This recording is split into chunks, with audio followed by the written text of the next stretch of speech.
Here is the English translation of the provided text. What are your feelings about jealousy? I can confidently say, if there is a feeling of jealousy, it is not without reason. Anyway, jealousy does not bring any benefits. You need to resolve this issue by communicating with your partner or seeking help from an expert. I did neither, and I faced terrible consequences. I remember reading that in a large survey. More than 90% of people claimed the same thing. After a car accident. This is not a multiple-choice question, but a fill-in-the-blank one. Perhaps this is not the right time to find humor in this situation. But I found myself standing with the majority. I realized, this is the first time I have been the cause of the collision. Before, I was the one who was hit. My face hit the airbag upon impact. However, surprisingly, I did not feel any pain. A glimmer of hope. There was a distinct smell of radiator fluid, indicating possible damage. I also smelled the scent of brake fluid. Strangely, I did not feel dizzy. The reality of the situation did not match my expectations. As I sat there thinking, I realized I had not really envisioned how it would unfold. On the bright side, there was no smell of gasoline or smoke. Even though my truck had stopped running, it seemed that returning to work was impossible. I had a lingering feeling my truck would hit the wall, with shattered glass everywhere. Did that happen? Damn it, no, the situation was worse. My truck did not just hit the wall. It went straight through, until it was completely inside.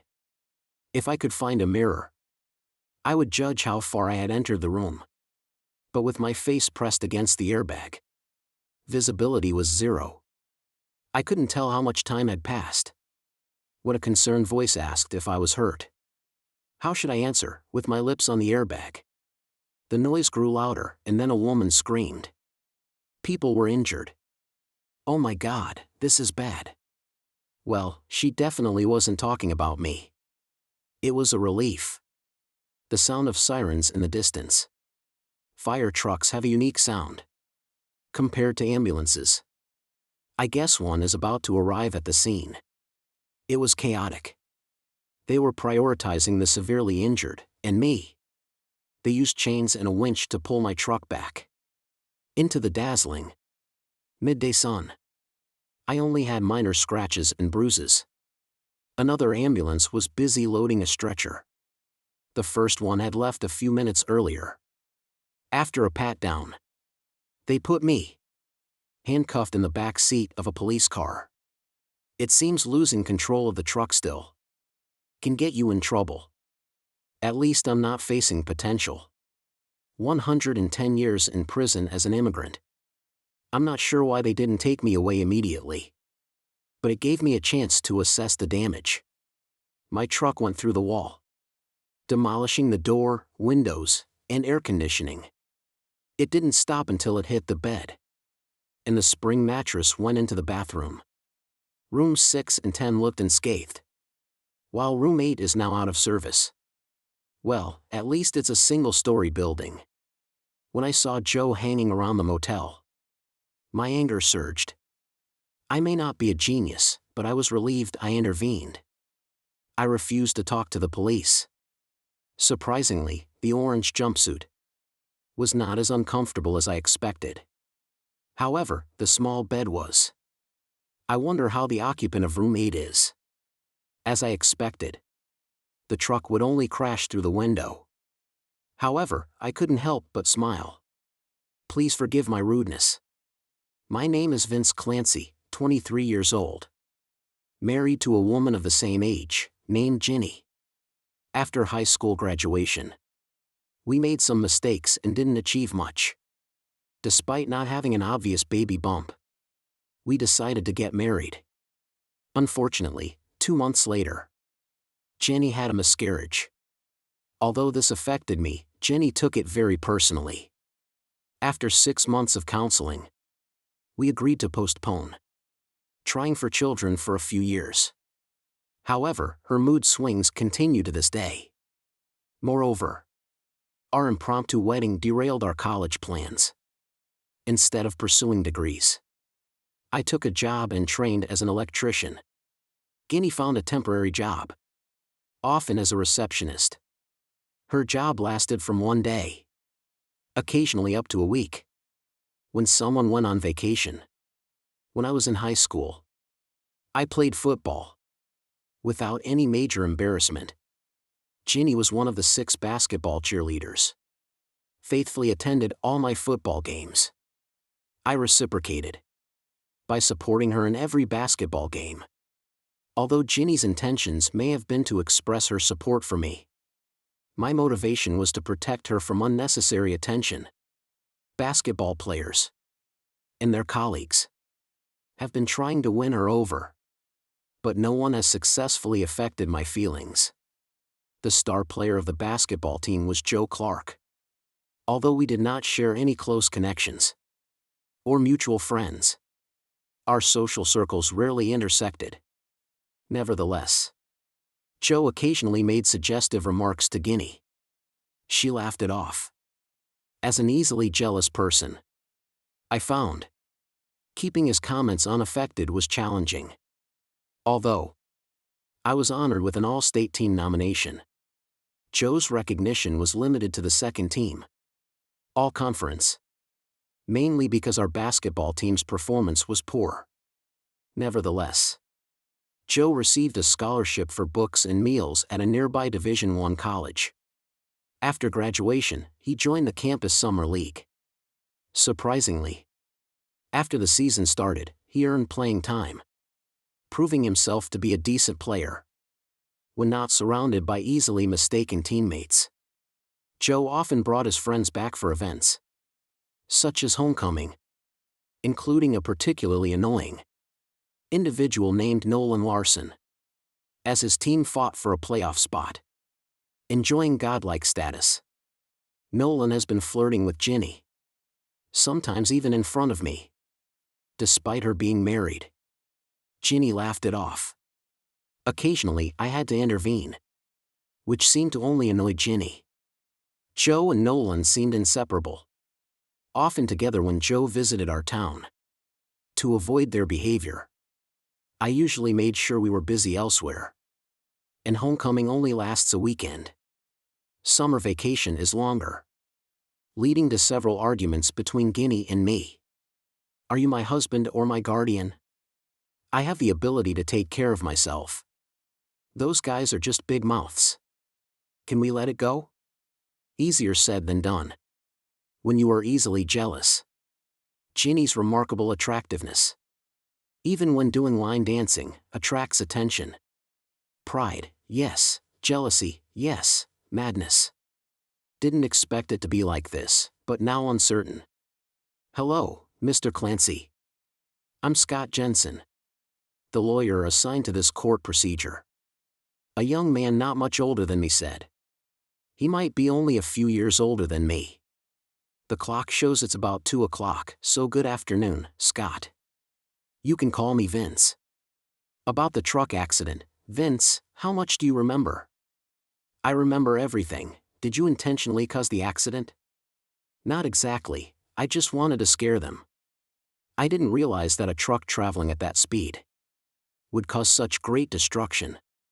The police report indicates that when you collided with the motel room, your speed was about 30 miles per hour, which is not considered slow.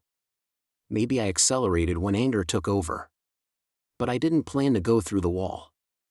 This should be considered a bit unlikely. At present, you are charged with 2 counts of motor vehicle assault. If Mr. Larson dies, these charges may be upgraded to include attempted murder. Wow, that sounds quite serious. Yes, the air conditioner you threw eventually hit Mr. Larson's lower back. He has a lot of internal injuries, but surprisingly, this may have saved their lives. Just before your truck pressed them against the wall with the mattress, it knocked them down on the bed. How is your wife? You mean Mrs. Larson? Well, Mr. Larson's impact caused some of the bones in her face to break. She lost most of her front teeth. Mr. Larson now also has some serious scars. If you know what I mean. This is unfortunate. But aside from that, they are mostly fine. Not at all. Both of them have multiple fractures. The mattress didn't do much. When the truck pushed everything into the bathroom, Mr. Larson might even be paralyzed. I will pretend to be very sad. But to be honest, I didn't feel for Scott. I understand. But how do you know they were in that room? Because when they went in and closed the door, I saw the room number 8. Are you still getting used to this, Haskett? Now it's a bit annoyed. Let me say it again. How do you know you were there at that specific time? I decided to surprise Jenny. Prepare a bunch of flowers for our anniversary. And plan to invite her out for lunch. If she has time. She is on maternity leave for someone. There's no fixed end date for work. When I turned the corner, I saw her standing outside her office building, waiting for the traffic light to turn green. A gorgeous sports car stopped, and she got in the car. I followed them. So what happened at the motel? Did you confront them? Well, their car stopped in the registration area. Ginny got out of the car. I was still waiting for an opportunity to enter the parking lot from the main road. The sports car stopped around the building. So I followed too. Jenny came out of the office a few minutes later, headed towards room number 8. He joined her shortly after. The rest is, as they say, history. So you don't know what they were doing? You really are a novice, aren't you, Scott? What do you think? They were planning a surprise anniversary dinner for me. A mess. Vince, I'm here to help you, but I need all the details. How long did you wait in the truck? Before confronting them? I waited for a few minutes, I guess. Then anger clouded my judgment. I lost control. No excuse, completely broke down. As I said, I just wanted to scare them. Jenny gradually woke up from a long sleep.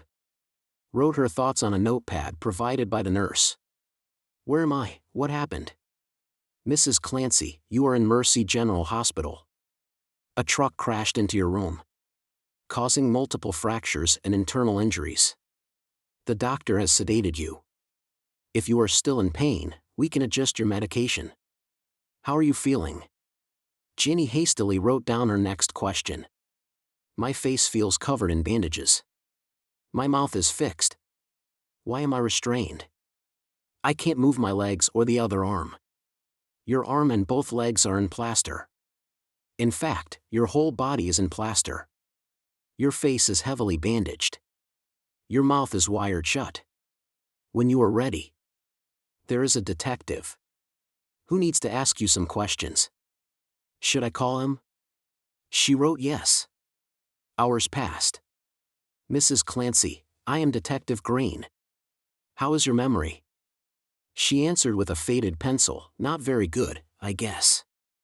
I don't remember the accident the nurse mentioned. I was hit by a truck. Do you remember what happened on Tuesday morning? She slowly wrote. You mean today? Today is actually Friday. You have been here for 10 days. I suspect they put you in a medically induced coma. Hand trembling, oh my God. I was a bit dressed up for work. What did you do for lunch? After a moment of hesitation, I had lunch with a friend. Who is this friend?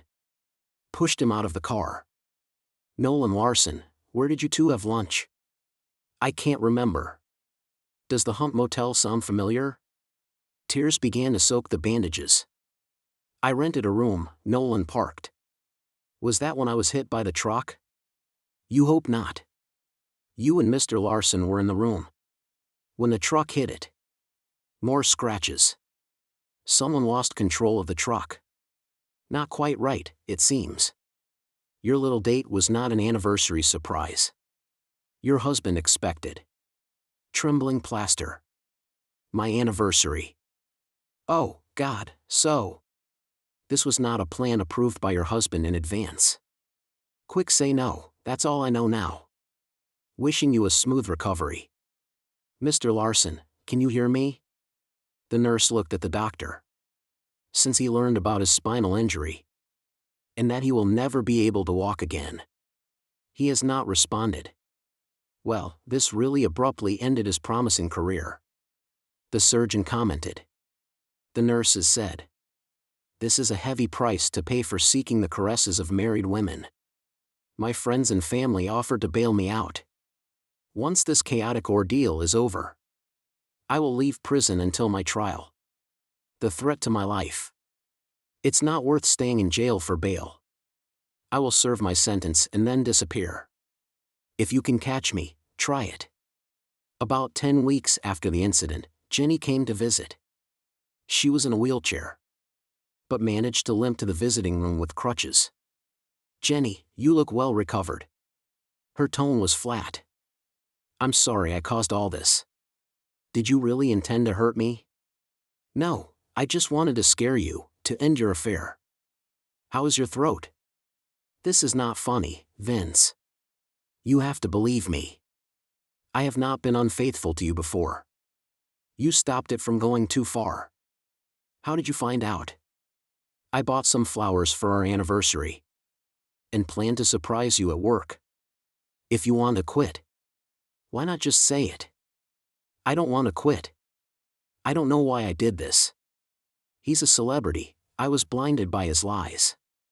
You know he's paralyzed now, right? Yes, I heard. Maybe you should sign him up for the Special Olympics. You two would make a great team in the modified sack race. I think I deserve this. I just want to express my apologies for everything. I hope your trial goes well. It seems you had quite an agenda that afternoon. When I was in the police car, I noticed Joe Clark looking around. How did he know you would be there? Oh, Vince, I'm sorry, she said with tears. To be honest, I'm not jealous anymore. Once my love for Ginny was gone, I no longer cared about her actions or who she was with. I was angry at myself for being so naive. Hey, if you can find where they towed my truck, the flowers I bought for our anniversary, they might still be somewhere in the front seat. I heard you took a bite out of a big star. How does it feel? Ginny didn't answer.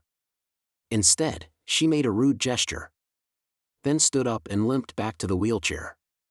Visitors are always appreciated. They lift your spirits. As my trial approaches, the past few weeks seem to blend together. I rejected all the bail offers. Just a few days before the trial, I finally accepted the plea deal. The prospect of a year in prison seems more desirable. If I were to be convicted of attempted murder by a jury, if the basketball team lost, I received hate mail. When they missed the playoffs, I even received death threats. This is ridiculous, it's just a game. One of Scott's acquaintances initiated the divorce proceedings on my behalf. It's ongoing. All the necessary signatures have been obtained. I will be single soon. Unexpectedly, my lawyer appeared. Scott, long time no see. How does my case look? Well, the district attorney offered to serve 2 years on parole. Scott, tell him, I want to relocate as soon as I'm released. Given the ongoing death threats, parole is not enough. Show him these letters. See if you can negotiate something. The following week, I was transferred to a processing center to serve the remaining sentence of my pleaded felony. I will be out of prison in a few weeks, leaving the state on the same day. My finances are depleted, marked as a felon, with no prospects of a decent credit score for years. The future looks bleak.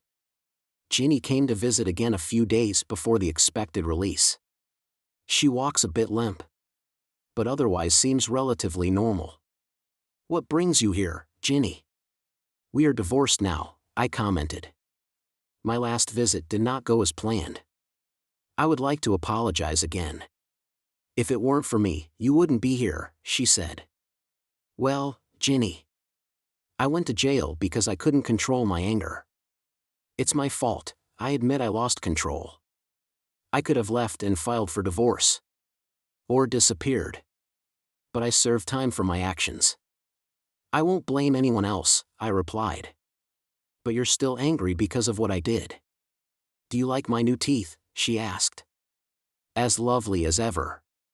How is your boyfriend? I asked, not needing to be so snide. I tried to ignore any talk or rumors about them. If I had a wish that I knew would come true. I wish you had arrived 10 minutes early with your flowers. We would still be together. I wouldn't have made the biggest mistake of my life. She admitted. It touched Jenny. But it seems the deity you prayed to is no longer in the wish-granting business.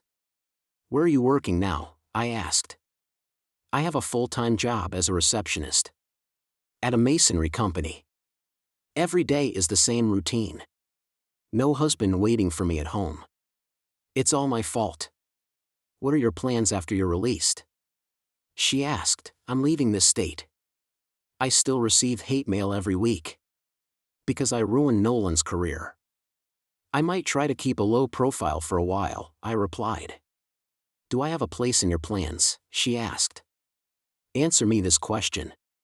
Why are you throwing away America? I retorted. I wish I could give you a satisfactory answer. But I don't think I can, she admitted. That's why at this point, I just want to leave and start over alone. But thank you for the offer. Remember the good times. They helped me get through this ordeal. I said. Well, if you change your mind, you know where to find me. You will always be welcome in my arms, she said softly. Yeah, until next time. Thanks, but no, I replied.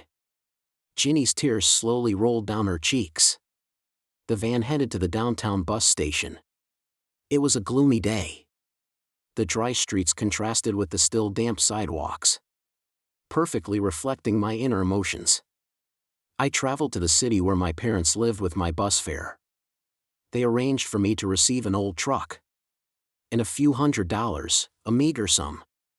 Considering their tight financial situation. It was a generous gesture. 3 days later, I crossed 2 states, out of funds. Despite finding various temporary jobs. The income was not enough to sustain a livelihood and shelter. I continued to drive my dilapidated vehicle forward. I had to beg on the street corners. To scrape together enough money. To buy a basic cell phone. Its main purpose was to look for job opportunities online. This led me to a temporary construction company job. They needed an electrician. With daily cash payments. Despite making connections with new acquaintances. My outgoing personality gradually faded. I moved into a budget motel room. As my temporary residence. The female neighbor there was engaged in solicitation activities. This prospect was somewhat attractive to me. Though I must clarify, not in the way of solicitation. But possibly as a client. If finances were less tight. One night, she noticed me staring. And slightly opened her robe. Preparing to take some action. As long as you accept an IOU. She said with a smile, let me think about it. No. Well, I don't think I have anything to offer. If you don't need an electrician. Too bad, you look quite fit. I appreciate a man who can take charge. I'll keep that in mind for the future. Actually, one of my clients mentioned a project involving sparks. Can't chat now. Need to get ready for my next date, she said with a smile. We were just anonymous individuals trying to get through the night. Sleep was elusive, I imagined being with her. Damn, I need some action. A few days later, I ran into the escort again. She handed me a note. I told my client I know an electrician. Here's the number. Thank you, you didn't have to do that. I know, goodbye. She said. As she got into her modern sedan and drove away. I needed to inquire with my colleagues. About the rates for miscellaneous tasks. With this information, I dialed the number. To my surprise, a lady answered the phone. Oh, no. I certainly don't want this lady to find out. Her husband is with a prostitute. Ah, hi, I got your number from a friend. I heard you're looking for an electrician, right? What's your rate, and when are you available? Well, I usually work from Monday to Friday until about 6 p.m. For small jobs, I can do them in the evenings, otherwise, it's the weekends. Charging by the day is more economical than by the hour. I explained, hoping she wouldn't hang up the phone. When I mentioned the rate, we introduced ourselves. Her name was Deb, and I noted down her address. I agreed to come over Saturday morning to assess the work. When I arrived on Saturday, I was surprised to find it was a gated community. After confirming my arrival, I navigated to her address. There was only one car in the garage, so her husband must have gone out to play golf or something else. Deb looked to be about the age of my mother. I noticed she wasn't wearing any rings. Something wasn't quite right. She needed to replace a ground fault circuit interrupter in the master bathroom, and wanted to replace some light switches with motion sensors. There were photos of young adults on the walls, but none with a father figure. I noticed there was only one pillow on her bed. I suddenly realized there might not be a husband at all. After all, I gave Deb an estimate, and she paid me in advance to purchase the necessary materials. After a quick trip to Lowe's, I finished the work before lunch. As I worked, Deb kindly brought me a soda and a plate of cookies. Was it my acquaintance who told you I needed an electrician? Deb asked hesitantly, not knowing how to respond. I should mention that was a woman I met at the dubious motel I'm currently staying at. I don't know her name. She overheard me discussing my profession as an electrician. We had a brief conversation. She was a strawberry blonde about 5 feet 5 inches tall. I replied, "Ah, I see. I have some friends who might be interested in your services. Would you mind if I passed on your contact information?" Deb asked, with a mischievous glint in her eye. Now completely confused, I wondered if she was a friend of the motel woman, or possibly interested in me. My cheeks flushed with embarrassment as I tried to respond to the flirtation. "I'm young and not afraid of sweating," I replied. Deb laughed at my response. "I'll make sure to tell them," she said, smiling. My imagination craved more, but I quickly stuffed the cash into my jeans and drove away. Soon after, I received a call from an unknown number. Vince spoke. "Hey, glad to get in touch with you. Deb gave me your number. I live near her house. Can you come over?" A female voice asked. "Yes, I was just quickly eating something. What's your address?" After remembering her address, I went over after finishing my sandwich. It took a bit of time after going through the security checkpoint, because I only had an address without a name, but eventually I was allowed in. In the garage, 2 cars were parked with the garage door wide open. I chose to park on the street. My dilapidated car was undoubtedly the most worn-out vehicle in the community. When I timidly knocked on her door, I met a very cute but young lady. You called about odd jobs," she rolled her eyes. "Mom, this is for you," she said, turning away, leaving me standing there. When the lady of the house arrived, I could see the resemblance. "You must be Vince. Do you handle tasks like replacing ceiling fans and installing motion-activated light switches?" "Oh, I also need more outlets added in the garage." Yes, yes, yes, yes," I said jokingly, "then come here." After jotting down her request list, I jokingly asked, "Do you have all the things you want installed? By the way, should I call you the mother of the eye-rolling daughter?" She laughed in response. "My name is Nancy. That's Jolene. She's waiting for her boyfriend and is getting very annoyed Apologies for that. No, I haven't bought anything yet. We could go shopping at Lowe's if you'd like. Oh, what is the cost for installation? I quickly estimated the cost and gave her the numbers. Let's go then. Do you want to drive? Of course. However, her willingness to drive changed when she saw my old car. Oh, I'll drive. We can fill up my trunk and back seat. All right, if you insist. It's been a long time since I've ridden in a car as nice as yours. If there ever was one.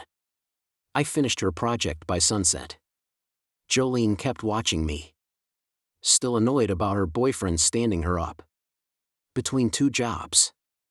I added a tip to the quote and made nearly $1,000. If you've never relied solely on the cash in your pocket, day in and day out, you can't fully understand the fear of being mugged. When you have some money on you, you don't sleep well, suspecting everyone can tell me in some way, by looking at me, that I have $1,000 in my pocket. My first stop on Monday was to open a checking account and get a debit card. After having some funds in the bank, I decided to venture out on Monday night. Although the idea of paying for companionship excited me, I couldn't let myself do it. I turned to the local bar instead. Sitting at the bar, I wasn't actively looking for company, but there were some women actively looking. Are you going to stare at your drink all night? Some of us have dressed up nicely, and you haven't even looked our way, said a woman, and I looked up to notice her. I pretended to size her up. You do look good indeed. After a while, she responded, is that it? Aren't you going to ask me to dance or buy me a drink? No, it seems you're looking. I thought I'd let you decide for yourself. She rolled her eyes, turned, and went back to her friends. I imagined she was telling them what a jerk I was. I just came in for a drink. Wallowing in self-pity. Can a man do this without being hit on? About 30 minutes later, the only woman who wasn't dancing came over and sat next to me. You're not watching those men, so I guess you're dealing with women issues. She commented, no, not anymore. What are you thinking about then? I don't want to talk about it. I'd rather enjoy my beer and the view. How about you? My friends and I like to come here to drink and dance. Men always think they'll get lucky. But we're not here for that. Don't get me wrong. There are plenty of women looking for some action. Even married ones. If you're willing to take a little risk in this small town. Who would have thought? Such activities happen at night. We don't consider ourselves a small town. Then you must be one of those big city slickers. Yes, I guess so. I never really got into the nightclub scene. Why do you seem all right? I got married early. Financially tight. So our nightlife was at friend parties. Or at the cinema. I guess that didn't work out, because I didn't see you wearing a ring. That's right, I'm here to dance. If you're not going to invite me, I'll catch up with you later. My name is Ashley. I'm Vince, nice to chat with you, Ashley. That night lying in bed, I realized what I craved wasn't sex, but companionship. Just talking with Ashley got my spirits up. I became a regular at the local bar, eating dinner there almost every night. I wasn't looking to hook up, just to chat. The next time Ashley and her friends came in, I invited her to dance. Though invited to join their table, I declined. My mixed feelings left me unsure which way to go.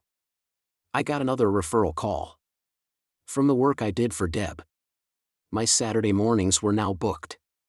On the following Friday night, I found myself sitting on a bar stool, eating a mixture of pickles, boiled eggs, and crisps, when I felt a tap on my shoulder. Looking up into the mirror, I saw her standing there. Hey, Ashley, where's your team? I asked. They're taking care of the horse. Take your food and sit at the table, she instructed. Turning to go. Her tone sounded more like a command than a suggestion. So I complied. "Can I buy you a drink?" I asked, as I sat down at the seat. "No, thank you, I know you're financially tight." "So I'll buy my own," she replied. "How do you know about my financial situation?" I asked. "Well, let's see, your attire, your car, the food you chose. Do I need to go on?" She retorted, caught red-handed. "I now admit to living a simple life. Let's get to know each other. I have a college degree, but found myself undervalued at a warehouse distribution center. I had to choose between moving away or making do here. Until something or someone comes along. I'm not married, never had a stable boyfriend." "Your turn," she revealed. "I got my high school girlfriend pregnant. Missed college. We got married in a hurry, but she miscarried. Later, I found her in a motel room. I drove my truck straight into the same room. Ended up spending some time in jail. Because that guy is now paralyzed.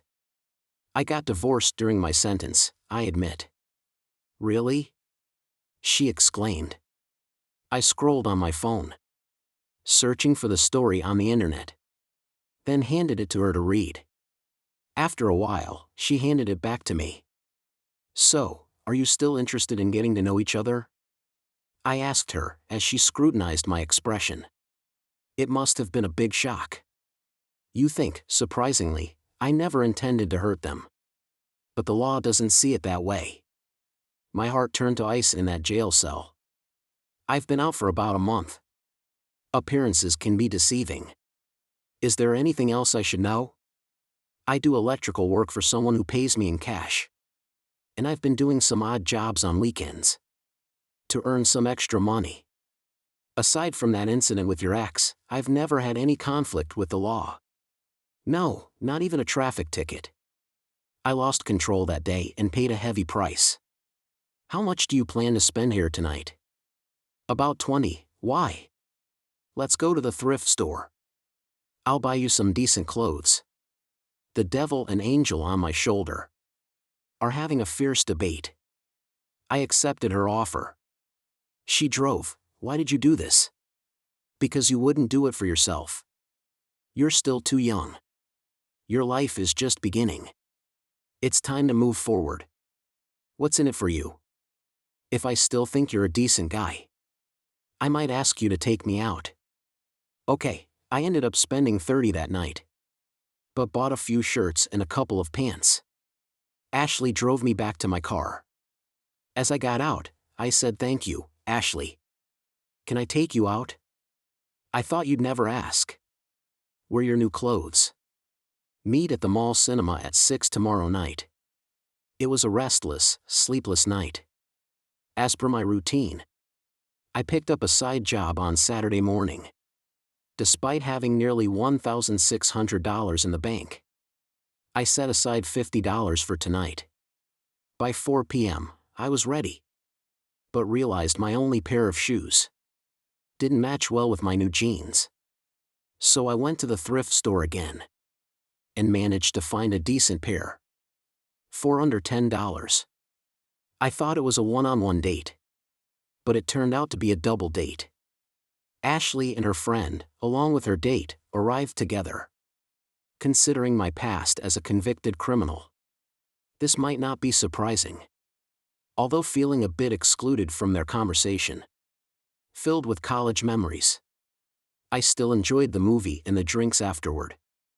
Ashley seemed not to notice my discomfort, although I appreciated the kiss. What I truly cherished was the hug. It was the simple gesture I missed the most. At parting, I handed Ashley a note with a brief message and my phone number. "You have my number. I don't have yours. If I haven't scared you off yet, please call me," I said. "She would," she whispered, as she tucked the note into her cleavage. At first, I was satisfied with how things were going, but it didn't last long. While filling up the truck on Tuesday night, I saw Ashley walking into a nearby restaurant hand in hand with another man. Although our relationship was only platonic, I found myself overwhelmed with emotions. Anger, heartache. The feelings of helplessness all came rushing back. Just when I thought I had moved on from the pain caused by Ginny, her memories stabbed at me once again. My fight or flight response kicked in, and I made a decision. I needed to find a better situation elsewhere. I wasn't ready for any kind of relationship. It wasn't Ashley's fault. Since my motel room was booked until Friday, I had a few days to figure out where to go next.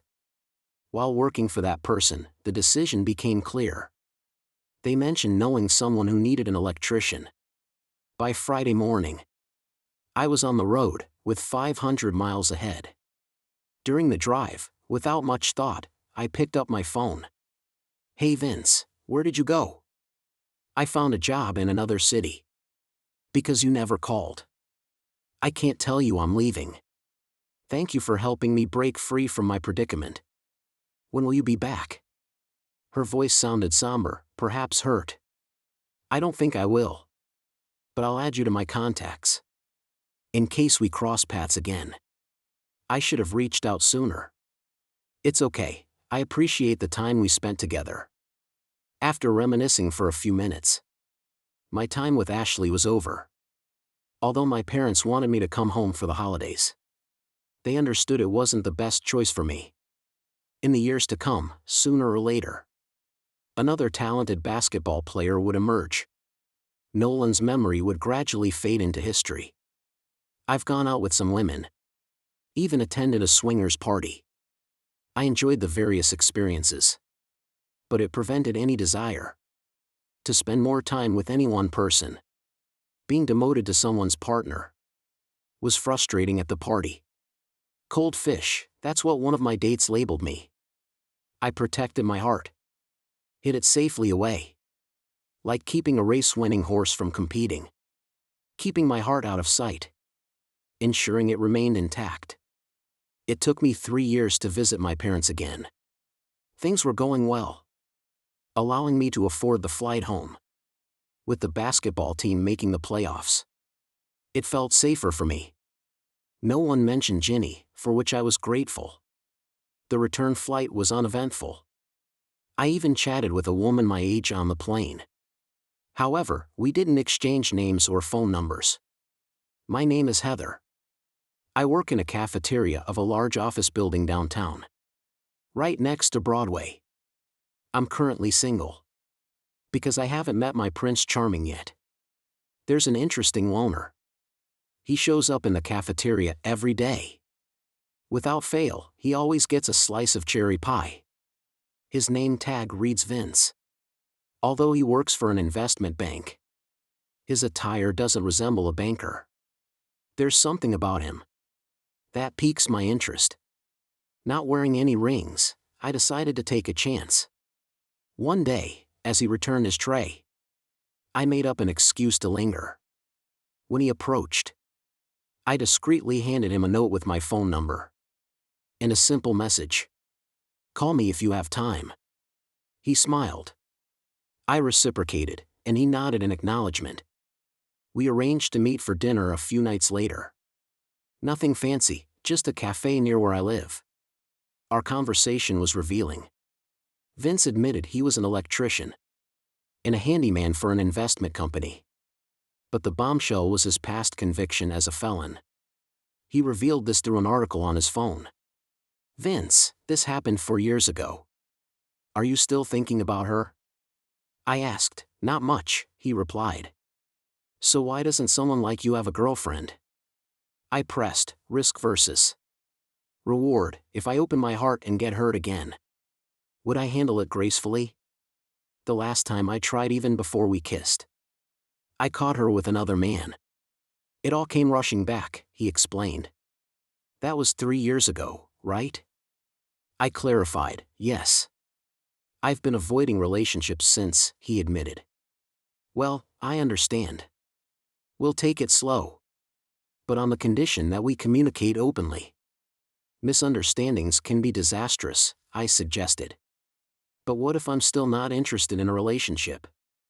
He asked. Then we won't meet for dinner tomorrow night. Or go to the movies afterward.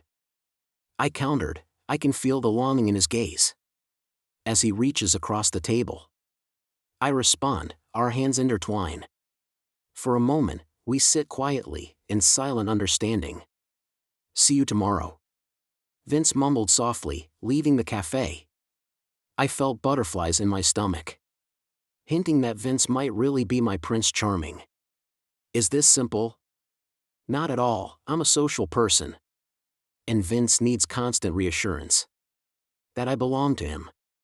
Not someone else. He values hugs as much as sex. I can spend hours reading. Sitting on his lap. While he watches sports. After we're intimate. Vince's possessiveness intensifies. It's not easy, but we manage to overcome. Understanding the reasons behind his behavior. Made it easier for me to accept him. Now we've been married for 10 years. I've turned down all dance requests. Except for his father at our wedding. I don't go out with the girls. When I go shopping with friends, I always invite Vince to join. We have a 6-year-old daughter and a 3-year-old son. During this time, we also experienced a miscarriage. Which led us to seek counseling.